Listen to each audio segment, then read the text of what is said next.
The words hit like thrown cutlery. "Get out, you low-life." My father, Victor, was red, finger-spearing the air toward the door. No hesitation, no remorse.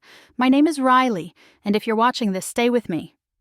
I tucked my napkin, swallowed the sting, and explained what I'd been building.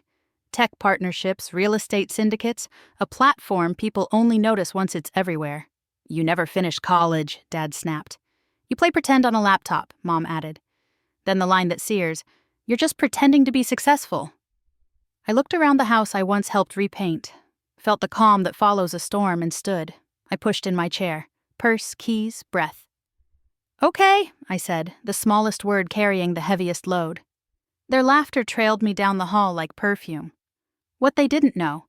That morning, I had closed a deal bigger than a decade of holidays, and I held majority shares in a fintech rising with the tide.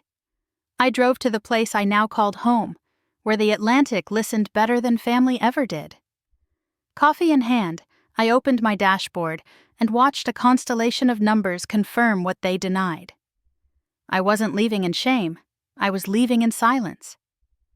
On that balcony, I made one rule. I would never again explain my worth to people committed to misunderstanding it. If they ever wanted access, they'd meet the gate I was willing to build. I let the waves keep my secrets and rewrote the rules for entry, completely, for good. I made the rule into architecture. The next morning, I rewired my life like a lobby with a turnstile, calendar blocks, a CFO instead of favors, and a private number that 3 people knew. I hired Claire, an ex-litigator with velvet manners and a spine, to sift requests. She asked a question I'd avoided. "What earns access to you?" "Mutual respect," I said, "and receipts." We launched at sunrise, not with fireworks but with a checklist. For meetings, people uploaded track record, intent, and stakes, no more quick calls.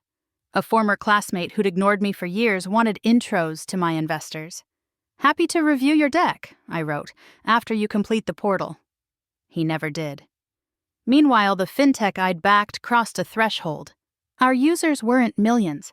They were the right 10,000. Loud, loyal, sticky. On a wind-struck pier, we mapped expansion, each arrow a boundary honored. A gust grabbed the napkin. I caught it and tucked it like a passport. A certified letter arrived from home. Not a note, a bill, the cost of my childhood bedroom's wear and tear.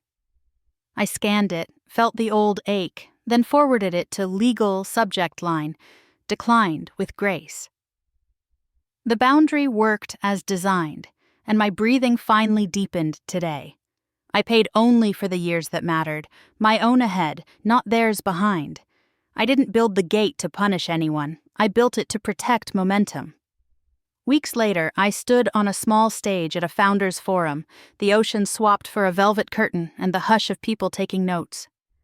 My talk wasn't a victory lap, it was a blueprint. I told them about the portal, the receipts, the relief of saying no without apology. Afterward, a woman my mother's age pressed a folded program into my hand. "For my son," she said. "He keeps begging for access he hasn't earned." I wrote one sentence. Show the work, then ask. That night, my dashboard jumped. Partnership revenue stepping like stairs. We shipped a feature that let users prove reliability with verifiable trails, and churn fell like a stone. Claire brought sparkling cider, and we signed a term sheet on the balcony. "To boundaries," she said. "To oxygen," I added. The city lights flickered like an audience finally understanding. Then came an email from Victor. No invoice, no dagger lines, just coffee?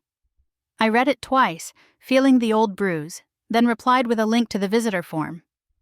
2 days later, he completed it. Purpose, duration, topics, no surprises. We met in a bright cafe. He looked smaller without the house. "I was cruel," he said.